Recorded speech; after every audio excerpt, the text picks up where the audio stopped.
Hello everyone, welcome back to another update on the Russo-Ukrainian war. Today we have a lot of interesting updates, so we can get straight on into it. This time we're going to start with the frontline updates, because there are a lot of these. So right off the bat, over the last 2 days we have seen Russian forces complete the capture of this island right here. And the reason why I've also expanded the gray zone right over here is because there are already reports that Russian recon units have been able to cross the Dnieper River, landing on the left side of it, or on the right bank. There are reports Russian forces have been able to send recon units across the Dnieper River, landing on the right bank of it on this island right here, and have already begun entering this area over here. So that's why we've expanded the gray zone here. These Russian forces have managed to capture this entire area right here, including this little village that's right here. So with that, Russian forces have been able to advance on the Kherson front, which is something that happens quite rarely. In fact, if we zoom out, we can see that that's a good chunk of ground right there on the Kherson front, which does not happen very often because of the Dnieper River. So, putting out there, that advance did happen. Let's move on over to Donetsk, where, of course, the most of the action is happening. Right off the bat, over the last 2 days, we saw the Russian forces make major gains in Krasnohorivka. Krasnohorivka has now basically fallen into Russian hands, except for this little area over here and this little area up here. But it can be officially stated that Krasnohorivka has fallen at this point. Effectively, it is completely under Russian control. They've advanced here, then they advanced over here, and then up here over the last 2 days. It doesn't seem like Russian forces are putting any efforts into advancing into this open field region. Instead, it seems Russian forces are focusing along the river line and along these villages over here to force the Ukrainians to get out anyways, which the Ukrainian forces have already withdrawn from most of these fields. And the Russian forces will move into them once they safely close this gap and force the Ukrainians away. Then they'll just come in and claim it for free without much of a fear of FPV droning and anything like that. However, at the same time, we should point this out, the Russian forces have begun the storming of Ukrainsky, in which we zoom in, it's mostly high-rise buildings. We know how those can be a pain for the Russians to try and take. And this is basically a village of all high-rise buildings, and there is a Terracon right here. So the Russian forces can take this, and that will be a big major deal for them for 2 reasons. One, they will have captured a significantly sized village within the area. And at the same time, it will allow them to, if they want to, instead of storming the major villages of Hernik and especially Synkivka at once, they can instead move this way, and they can move this way, heading from here, from Ukrainsky, down this way towards the Volcha River, ignoring the major cities here, and if they reach the Volcha River, they can force the Ukrainians to abandon these areas anyways, or they would be encircled.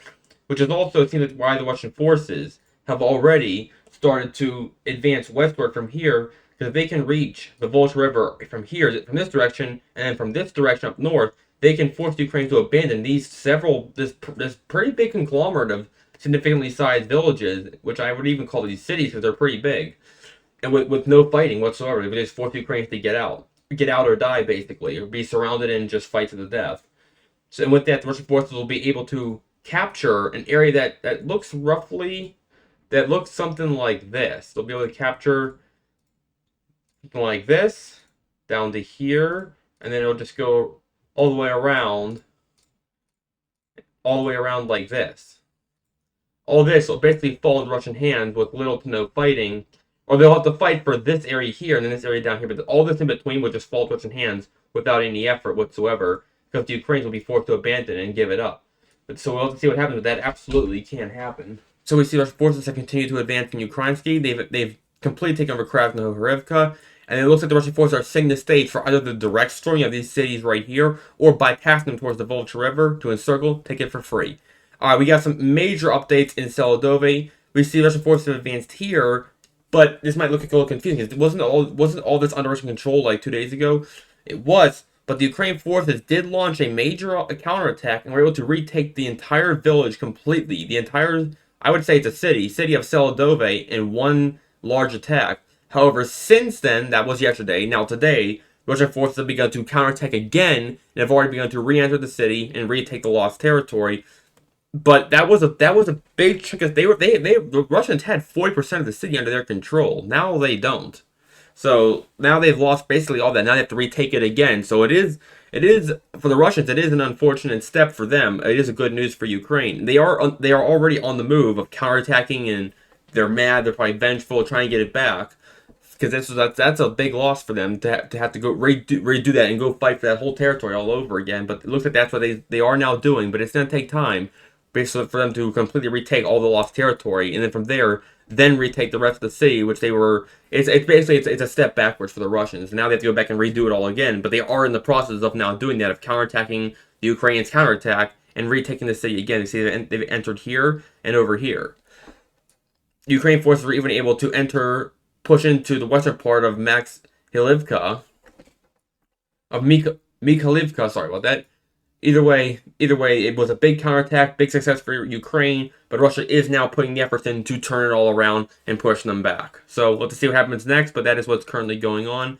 We have no updates from the Pokrovsk, from the Pokrovsk directly front, like from the area just beyond the Pokrovsk and Mironograd.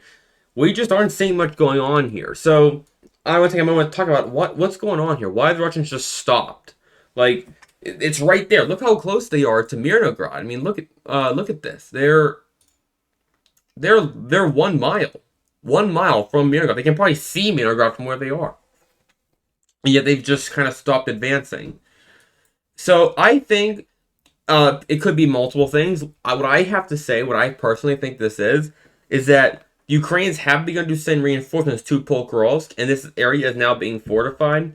So the Russian forces have advanced all the way from Avdiivka all the way over here. Now they have stopped, and they're pausing, getting their forces together, getting ready to launch the final assault onto the three cities, Pokrovsk, Mironograd, and Mykolaiivka, getting ready to launch that big major attack. But first they have to rest up, replenish their troops, and get ready for that attack. Well, but at the same time, they don't want the Ukrainians to just build their forces up as well. So what they're doing is they're attacking in this direction, heading south, to force the Ukrainians to think, hey, the Russians changed directions, they're going for here now. So they will send these reinforcements away from Pokrovsk down to here to stop the Russian advance in this direction. And after they've weakened their defenses here, the Russian forces will launch their all-out attack in this direction on the three cities. So that's what I think is going on. But anyways, these are your map changes. Russian forces continue their southern offensive. They've had a pretty big setback in Selydove, but they are starting to turn it around. They are storming Ukrainsky. They've taken completely Krasnohorivka, and they are advancing west and south towards the Volcha River, and this more like a big reservoir, this big lake right here. So, anyways, moving on from there, we have major news from the New York direction. As we can see here, the Ukrainians have lost a lot of territory. Anyways, you can see here that I intentionally, what the heck was that? I intentionally left it looking like this. We can see the Ukrainians captured this ground right here just yesterday, or like 2 days ago. This was their big counterattack, relieving the Ukrainian formations in the city. But now, I intentionally didn't update it yet because I wanted to just show you guys how the map has rapidly changed. I predicted this correctly, that the Ukrainians were getting in to rescue their formations and then getting the heck out as fast as they possibly could. And the Russians were going to come in and reclaim all of it. The Russian forces have not only reclaimed the lost territory, but they've also now pushed even further into Nelipivka than they were before. We can see the Ukrainian forces have lost a lot of territory here. And at the same time, the Russian forces have actually pushed further. Now, the situation in the factory itself is not that well understood at this moment. It honestly could go either way. Well, no, let me rephrase that. We just don't really know the status of the factory itself at this moment. But we do know the Russian forces have been able to counterattack and retake significant amounts of territory, and they have been able to Russian forces have been able to make this big advance, capturing this whole territory, pushing much further into Nelipivka than they were before, retaking the lost part of northern New York. They've also have been confirmed to have entered the factory itself, but at the actual status of it is not really known, but it's generally in the gray zone. So the Russian forces in one day reversed all those Ukrainian gains except for this little part right here, this little polygon you see right there. And they are now actually, this time for real, storming the factory. And then I guarantee it, I'm just going to say it right now, tomorrow you'll see all this territory go under Russian control, and it will be a total reversal of what we saw 2 days ago. So the Ukrainian forces, so I think my prediction was 100% correct. The Ukrainians had some forces that were trapped in there. They brought the Azov Brigade in, they attacked, got in there, made a small corridor, got those guys out, and now it's all going back into Russian control all over again. So, see there, nothing has changed. what's called it has changed. Things have going back under Russian control now, but it looks like the big story about the wild Ukrainian rescue mission is now over, and it is going back to Russian hands. Let's move on now to the Toretsk direction. Not going to spend much time here because you can see there are no reported changes whatsoever. The prison is still under Ukrainian control. The Russian forces have not completed the capture of this high-rise building area. There's no advances into the city. It's been static here. My guess is that the Ukrainian counterattack in New York has caused the Russian forces to take a pause on this front to stabilize the situation in New York and get it fully under their control before resuming their offensive. But for now, there are no changes in the Toretsk direction.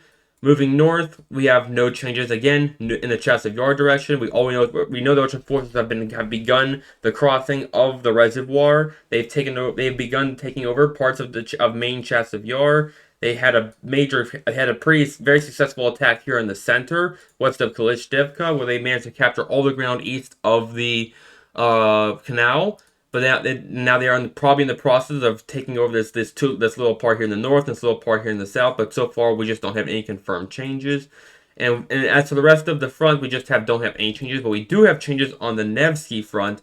Russian forces have taken over some ground over here and over here. It's just some tree lined areas, but we can see that they both will lead to the towns of Novosadova and over here towards Nevsky. They'll be able to reach. They're trying to reach the border between Luhansk and Donetsk from this area. The border is right there. And they will try to split this front into two and take Nevsky and move south on the Novosadova. We see the Russian forces tried really hard to attack Ternay, but their attacks failed. The Ukrainians just have very strong fortifications there. So it looks like what the Russian forces are trying to do is to attack, split the front between Nevsky and Novosadove so they can advance north to take Nevsky, and then south along this road and hit Ternay from the north, and same thing with Yampolivka and those villages there. Moving on, we have a few more changes up here on this front line. Moving all the way up north, we do have Russian advances here. They have completed the capture of Synkivka. It is now 100% under Russian control. Russian forces have fought time and time again like crazy for this village, and we now can see that Russian forces have been able to completely capture it. It has gone under Russian control, and now the next target for Russian forces will be the town of, or I should say, well, not city, but it is a big village of Petropavlivka. It's kind of a very stringy village, here, there, it goes off in all directions, but it is a very big village, so it will be Russia's next target, though, so we'll have to see how that goes out. Moving on, that is now all the changes from this front, but we do have changes on the Volchansk front. On the eastern part of Volchansk, over here north of Tike, the Russian forces have been able to capture some ground here along this tree line in these open fields, and this tree line down here. Nothing big, but Russian forces have advanced here for the first time in a very long time. We've not seen any changes here on this front in a long time. So now we do have changes. The city itself has just no changes whatsoever in the city itself. What the heck is this? Oh, sorry, that's a little mistake right there. Let me fix that. There we go. Moving on. Moving on to over here, we do have a Ukrainian advance into the tree lines right here. There's a hill right here. The Ukrainian forces have begun storming that hill, or part of it, and there is a tree line here that they've been able to capture that goes this way like that. It's kind of a crescent shape. Nothing too major, but again, we have now seen both Ukrainian and Russian advances here on this part of the front, which we have not seen in quite some time. So moving on from there, we now have to move up to the Kursk front, and we do have some significant changes. We have 3 areas of Ukrainian advancements. They've advanced along this tree line again towards the town of Khetrovka. They've advanced pretty significantly. They've reduced the bulge in the front right here by capturing the village of Nadanov, and they're trying to advance on the village of Kamyshevka. And they've also managed to capture a little bit of ground here along this tree line and this road right here. Other than that, nothing too major, but the Russian forces have also advanced here. The Russian forces have been able to recapture a large part of this town of Cherkasy Porishno. I definitely butchered that, I'm sorry, but that's the best way I can say it. But the Russian forces have been able to advance here and retake a good chunk of it. They've also managed to advance up here, and again, looks like I forgot to pull the Ukrainians back again. Looks like I forgot to do this. But we can see here the Ukrainians have been pushed back on this part of the front. And they are now trying to. Sorry, I shouldn't have pulled it back that far. They do still have some control over the village itself, but they have been able to advance along here, and they've also been able to recapture some ground within Olgovka. Other than that, that's going to be your entire map update. That's all. We do have some pretty important updates from off the battlefield from the political side of things, but we do have some important updates, so we're going to go over those now. One of them is that France is going to use 300 million euros of income from Russian assets to purchase arms for Ukraine from its own industry. So France over here is going to be using Russian asset money from Russian assets to build stuff for Ukraine. That's obviously a big deal, and that's kind of a big taboo, if you will, of this war, is that they're kind of stealing from Russia to give stuff to Ukraine, which, you know, it's kind of it's not exactly a good look, but it is what they're doing. Lithuania is fortifying its border with Kaliningrad. It's part of Russia right there. We do have, and this is the big news. I think this is probably the biggest news of today. It has been confirmed that Iran will hand over 200 ballistic missiles to Russia. That is pretty significant news. Iran's been like, they've given Russia drones, but ballistic missiles, that's a different story. It's been rumored that they've been doing it already, or that they're going to do it, or that they will do it, but now it is confirmed that Iran is giving Russia those missiles, which is big. That's big news. Head of the GUR, Budanov, he says that Ukrainian UAVs can hit Russian military facilities at a distance of up to 1,800 kilometers. Zelensky said that the Russian Federation is repeating Hitler's path, so it is impossible to repeat Minsk. So he's basically saying that Putin is Hitler, basically, is what he's saying. Spain will hand over another battery of IMM-23 Hawk air defense systems to Ukraine. There's more support for Ukraine. The U.S. announced a package of military aid to Ukraine worth $250 million. There you go. Trump hinted that he might lift sanctions on Russia if he wins the election. So, over in the United States, Donald Trump is talking about that if he wins the election. I just made an election update today, by the way. Well, it wasn't an election update. It was just me talking about the best case scenario for Kamala Harris, but so that wasn't really much of a prediction. But anyways, Trump did hint. So Trump hinted that if he gets elected president, he'll lift the sanctions. So, of course, a big part of Trump's campaign is that he's saying that he's an economist. You know, I can fix the economy. I can run the economy. I can get those prices. I can get prices coming down, especially gas prices. And of course, we have sanctions on Russia and all that, and that they have brought prices up. So he's saying, you know, I'll lift the sanctions and bring prices down. Of course, the problem with that is that, you know, Kamala Harris and Biden, they don't want to deal with Russia because of Russia's war in Ukraine. So that's you know, but Trump says, I don't care about that. We need the prices to come down. So he's saying, vote for me, I'll bring your prices down. So we'll see how that affects his campaign. And other than that, there was a missile attack on Ukraine last night. Here's the interesting news. It says that there were 8 drones, 7 Shahed drones, and 1 Super Cam reconnaissance drones have entered airspace of Belarus overnight. 1 drone reached as far as Novo. I'm not even gonna try and say that. Novo Harudak, town of Hrodna region. So, according to the map, it kind of shows the UAVs flew from this direction. And now it says Shahed drones, and I don't know what a Super Cam drone is. I don't know where that comes from. But it could possibly be, unknown for sure, but this could possibly be like a Belarus saying, look at this, Ukraine is launching stuff at us. And because the map kind of shows that it did come from that direction. But at the same time, Shahed drones obviously come from Russia, so we don't know. But it's possible that Belarus might use it as a reason to say, look at that, we might have to get involved in this war. Because we have seen a lot of Belarusian buildup along the border, and it has not stopped. At the same time, the Ukrainian Foreign Ministry said that military cooperation between Russia and Iran poses a serious security threat to Ukraine, Europe, and the Middle East. That's something you expect. That's something you would expect Ukraine to say because Iran has made a big deal by giving Russia those ballistic missiles. And that's going to be all for the political updates today. Of course, the major news is Iran giving those ballistic missiles to Russia. But other than that, that's your whole updates for today. Some political changes, some big political changes, and we have some pretty significant frontline updates.